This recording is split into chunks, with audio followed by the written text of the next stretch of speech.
Saludamos con nuestra invitada, se trata de la doctora Carolyn Ávila Nieto, doctora en comunicación académica e investigadora. ¿Cómo está, doctora Ávila? Buenos días, buenas tardes ya. Bienvenidas, qué gusto saludarle a Los Tiempos. Le acompañamos Washington Yepes, quien le habla, Licenia Espinel. ¿Cuál es la valoración que usted desde el ámbito de la comunicación, desde su experiencia académica, ha realizado ya una vez que tuvimos este debate anoche en el que los candidatos pudieron expresar sus propuestas, porque no sé si hubo esa contraposición de ideas, ese debate como tal, no sé si el formato, los temas escogidos permitieron que haya un debate como tal, como lo concebimos. Fue una exposición de ideas, pero desde su punto de vista como académica, como investigadora, conocedora de la materia, ¿cuál es su valoración? Muchas gracias. Un saludo muy cordial, Licenia, a usted, a Washington y por supuesto a la audiencia. Coincidiendo con muchos de los analistas y de la ciudadanía que se ha expresado, ya sea en la conversación digital o en las conversaciones en los medios durante las primeras horas del día de hoy, creo que la principal y primera crítica ha sido al formato. Algo que no necesariamente se dio la vez anterior, y es más allá del formato también a la participación de los moderadores, interrumpiendo las preguntas, las respuestas, mejor dicho. Creo que la intención es entendible, diremos, que la ciudadanía pueda escuchar una propuesta más acotada a la pregunta. Creo que esa intención es válida. Sin embargo, es muy subjetiva la apreciación del periodista como para llegar y en los primeros 20 segundos interrumpir Uh-huh. una respuesta que además solamente toma 60, ¿no? Uh-huh. Que ya Sí, en sí exacto, mismo está exacto. bastante complicada de poder argumentarse adecuadamente en 60 minutos, 60 segundos, perdón, como para que en los primeros 20, en este caso la periodista ya diga, esto no es, ¿no? La primera interrupción se dio, de hecho, ni siquiera en la exposición de un minuto, sino en la réplica, ¿no? O sea, al final del día la réplica, mientras esté asociada a la temática, es suficiente, Uh-huh. pero interrumpir inclusive la réplica me pareció como una exageración. Creo que corresponde a los moderadores tener un rol de moderación, Uh-huh. exactamente, pero con el cuidado y el respeto y sobre todo intentando al menos que se articule la respuesta. Si luego esa respuesta no ha sido precisada, ahí viene la intervención de moderación. Por ejemplo, en la parte final, cuando fue el quinto eje, a propósito del formato, que es lo primero que siempre miramos cuando hacemos análisis de debates, cuando fue el quinto eje, los moderadores se encargaron de hacer las réplicas. Y lo Uh-huh. hicieron bastante bien. Yo creo que incluso la ciudadanía, diremos, obviamente que quien se chanta todo el debate, que fueron como casi 3 horas, 2 horas y media, ya no somos muchos los que quedamos hasta el final, ¿verdad? Pero aquellos que sí lo hicimos, nos quedamos hasta el quinto eje, pudimos ver que en ese contexto y en ese momento, las réplicas hechas por los mismos moderadores ayudaron a profundizar más la información de cada uno de los candidatos, pero no así, no fue el caso del primer eje y primer y segundo eje, y lamentando mucho, ¿no? Porque los dos primeros ejes eran tal vez los muy importantes en términos de la preocupación ciudadana, seguridad y economía. Y ahí fue en donde hubo este rifirrafe entre moderadores y debatientes. O sea, ni siquiera fue una contrastación entre los debatientes, que era lo que debíamos esperar. Sobre esta parte, doctora Ávila, ¿usted cree que al menos en esta fase del debate, si es que lo podemos llamar debate, los moderadores cumplieron o no cumplieron con su rol, o es como dicen un sector del electorado que creen que hubo cierta animadversión hacia una y otro candidato, o cumplieron o no cumplieron con su rol, porque era evidente incluso la forma como miraban, la forma que los gestos, las maneras como se dirigían, no sé, le pregunto a usted, que es la conocedora. Yo pienso que hay un rol de moderación de debates que no ha sido del todo entendido por quienes están al frente de este proceso. En este caso, los periodistas, a veces no son periodistas, de repente son, diremos, analistas, como recuerdo que fue el caso de hace 2 años atrás. Hay periodistas que renuncian antes de iniciar si es que no les van a dejar interactuar, en fin. Creo que nos hace falta más cultura de debates y eso implica también el trabajo de moderación. No estamos todavía del todo acostumbrados a lidiar con este tipo de procesos en donde el moderador o la moderadora no pueden ser los protagonistas. La gente no viene a escucharles a ellos y sus interrupciones, sino a las candidaturas, cada una de ellas con sus propuestas. Si es que la respuesta no está dentro del marco de la pregunta, ahí se puede intervenir y precisar, pero no interrumpir. Es muy distinto hacer un proceso de interrupción versus un proceso de moderación. Creo que allí hay que poner unas autocríticas mínimas. O sea, además, vea usted el video que luego una de las moderadoras saca a las redes como continuando el castigo. No, con todo respeto, porque es colega periodista y por supuesto hace un trabajo que es profesional en el ámbito del evento de anoche, no estuvo adecuado y por eso ha recibido las críticas y por todo este comportamiento, ¿no? Yo tengo entendido que el Consejo Nacional de Debates, la Comisión Nacional de Debates, perdón, debería estar tomando cuenta bien clara de estas falencias, que además inclusive debería ser mea culpas internas. Recuerde usted que hubo un momento en el debate que Andrés Ljungblad, porque puede pasarle a Claro, no cualquiera, sabía de qué porque se es trataba. complejo, se confundió un poquito si ya habían pasado o no las dos réplicas de una candidatura. En producción, alguien debía estar listo. Ajá. Le toca o no le toca, pero inmediatamente decir, pasaron minutos antes de que se pueda dar esto y no es posible, o sea, no está bien que lamentablemente ni la producción del debate haya podido operar adecuadamente. Carolina, aunque peque de redundar en el análisis que usted hace, pero me gustaría que nos ayude para orientación ciudadana a definir si en efecto lo que se dio ayer fue un debate. Porque un debate supone que es la participación de dos o más personas que opinan sobre un mismo tema y contraponen criterios, cosa que no sucedió. Entonces, mal se lo puede llamar debate, no sé si estoy equivocado. Creo que los dos últimos ejes sí podríamos mencionar que hubo esta posibilidad de interactuar. ¿Por qué razón?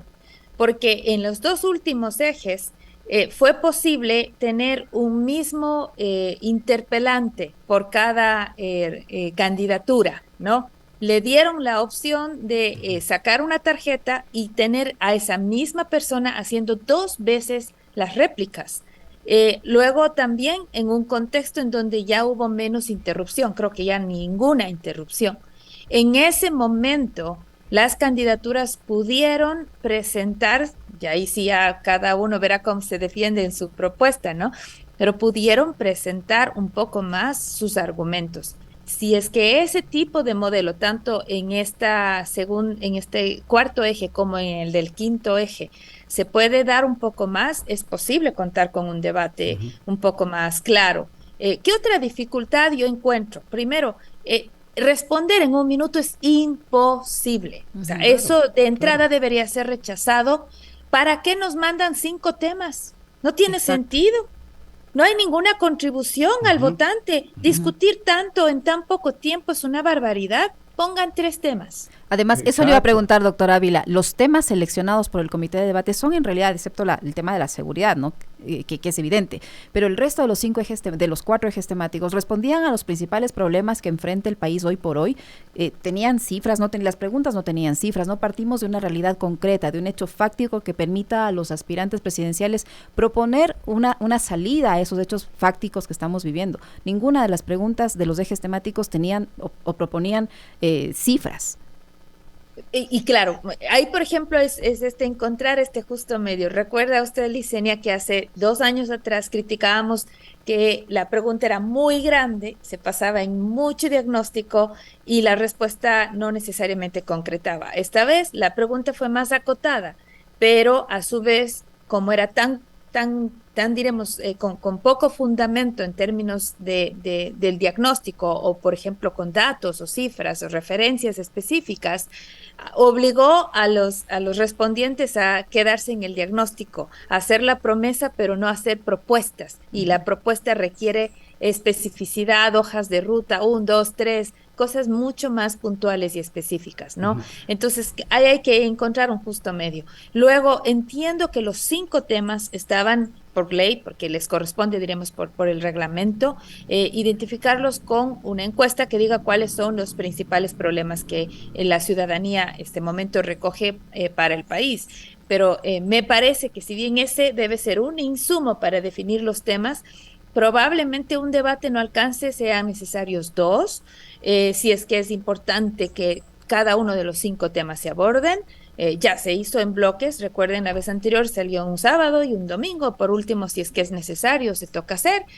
La otra alternativa es, en este caso, que teníamos un debate en un proceso electoral ya corto en sí mismo, bueno, pues concéntrese, por Dios, pero si es año y medio de funciones, si no es tanto, concéntrese en 2, 3 temas, nada más.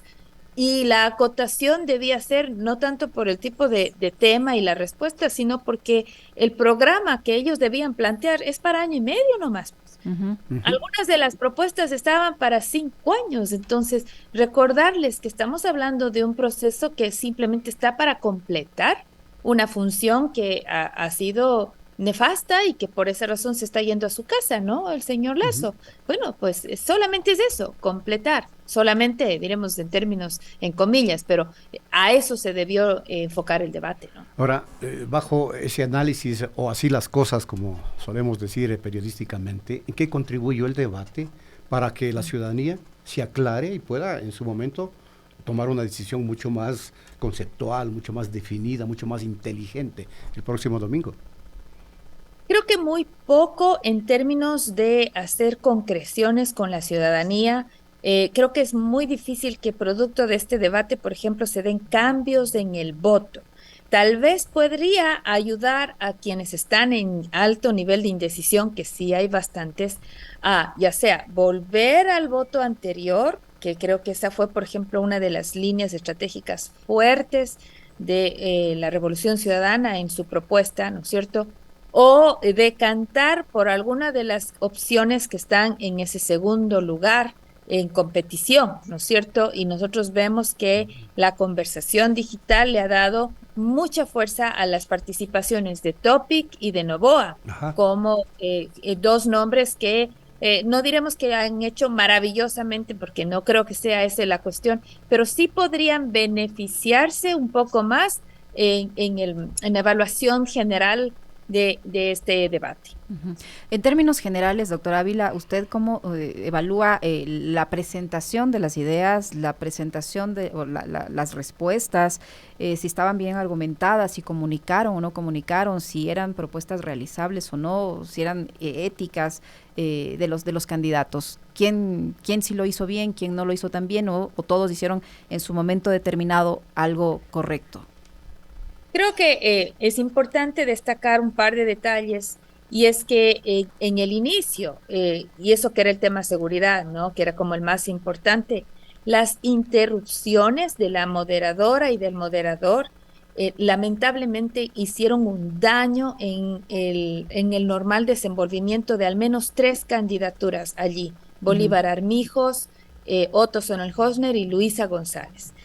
Luego retomar, después de estas interrupciones abruptas, retomar la conversación se vuelve un desafío enorme para quienes en este momento no tienen necesariamente toda la práctica, como es el caso del señor Armijos, ¿no? Entonces, ahí hay un daño, esa es una incidencia directa de la interrupción de la moderación, es un daño que le están haciendo, perjudicando con ello la presentación de, insisto, al menos 3 candidatos de los 7 que se presentaron anoche. En general, creo que, hablando ya de Bolívar Armijos, en el ámbito de la descentralización le fue bastante mejor.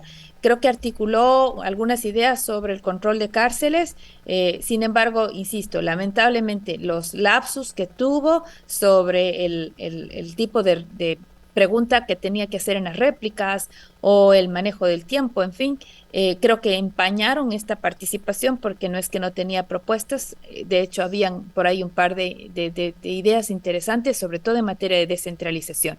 Me parece que la sorpresa fue Novoa, sobre todo porque es de la candidatura que menos se espera, cuando hay muy baja expectativa, cualquier cosa que digan sorprende, ¿no? Es el Pedro Freile de hace 2 años, pues es lo que estamos viendo ahora, y con la buena ventaja de estar aplomado, tranquilo, con baja expectativa y obviamente con respuestas bastante coherentes. Es una persona que es informada, en fin, y ha desarrollado, diremos, una participación que pasa tranquila, que logra cumplir sus deberes. O sea, por eso digo, tampoco es una actuación que descolle así enormemente, salvo quizás lo que más se ha rescatado en la conversación digital de Noboa, que es su reflexión sobre el Yasuní y el voto afirmativo en la consulta popular bajo parámetros económicos, no ecológicos. Yo creo que esa podría ser como algo como muy rescatable de la participación de Noboa y que le deja al menos con la capacidad de sembrar políticamente hablando para una carrera en el 2025.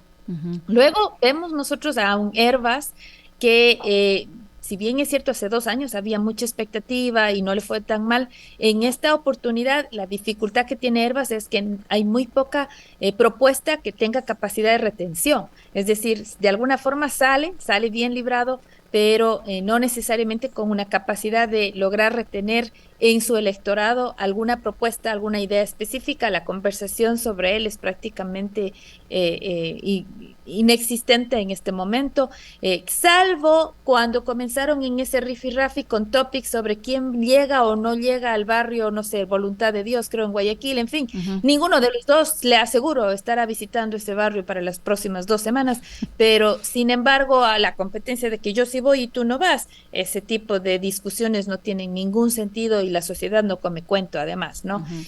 Luego tenemos, me parece a mí, a Otto Sonnenhosner, que tenía en su peso la necesidad de descollar en esta participación, porque está en este grupo de los empatados, diremos así, ¿no? Por ese segundo lugar, junto con Topic, junto con Hervas, junto con Yacu Pérez Guartambel. Entonces, tenía como ese gran peso, y en la primera interrupción pierde el control, la calma, y de alguna manera esto lo descoloca. Luego intenta recuperarse con algunas referencias en las propuestas, pero como recibió muchos ataques por todos los lados, su participación al final se encierra a esa suerte de defensa de yo me fui con la frente en alto y si es que me voy así cuando las cosas no se dan lo volvería a hacer, cosas inclusive que se traban en lo que él quiere decir, ¿no?